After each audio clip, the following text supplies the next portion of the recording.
We used to play cricket, but I was never any good at that. We used to pitch like everybody else would pitch, right?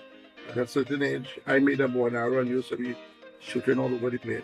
And Neil got the eye because of that one. And they go an arrow and Yeah. put them here. I started throwing the discus in a very strange way in Belmont Intermediate. I was always a good boy, not missing no classes, and doing what the teachers say. And this day in school in Belmont Intermediate, the boys were going to the savannah to train for sports. And I don't know why, I just decided I'd go in with them. So I went with them to the savannah to train. The first time in my life I ever saw a discus was when I saw a discus that day in the savannah. And I asked them, what is that? They say it's a discus. I see a fella throw it, and then I went and picked up the discus and threw it. And when I threw it, everybody went out, woo-hoo. After that, I had the school discus throw.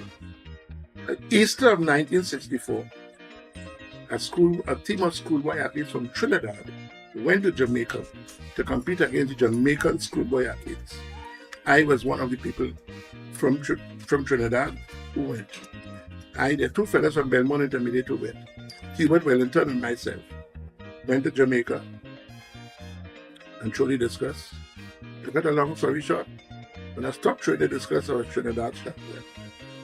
In 1975, when I was a student at the University of the West Indies, I set a record in the discus that was broken 40 years later in 2015.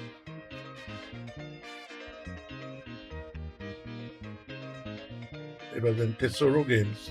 The first throw I made, I had some new people who were judging the event, and they did not have the right tape to do it. So they had to join two tapes. And when they measured my distance, the distance they got was too much. I know I didn't show that. Everybody knew I didn't show that. So all the other competitors started making noise and things, including my coach who was competing with us. And my coach said, if he threw that, I will pay for him to go to the Olympics. So I got vexed. And the officials asked me if I'm prepared to scratch that distance and call it a no throw. I say, yeah, scratch it, because I know I didn't throw it. I wasn't that good. The distance was about 165 feet. And at the time, the most I was doing was about 145 to 150. So I know I didn't do it, right? But then after that, I got vexed. I dug deep. I ain't talking to nobody. I just grinding and billing. They have 6 throws to throw. So the first one is a no throw. I throw the second one, I throw the third one, I throw the fourth one, I throw the fifth one. I want to throw the fifth one. When you throw the discus, you have to spin to prevent yourself falling out. And when I spin to prevent myself falling out and I look at the discus, it was the furthest I had, the smallest I've seen the discus when I'm throwing it. Right?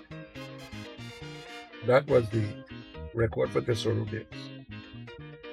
And I learned something about myself, and I always maintain that every young person should do 2 things. 1 is a competitive sport, and 2, learn martial arts. That showed me that I had a killer instinct and would not run from challenges. Because in life, you didn't have no challenges before that. If you understand what I mean, no major challenges that you had to face. And that taught me something, a lesson that I've never forgotten.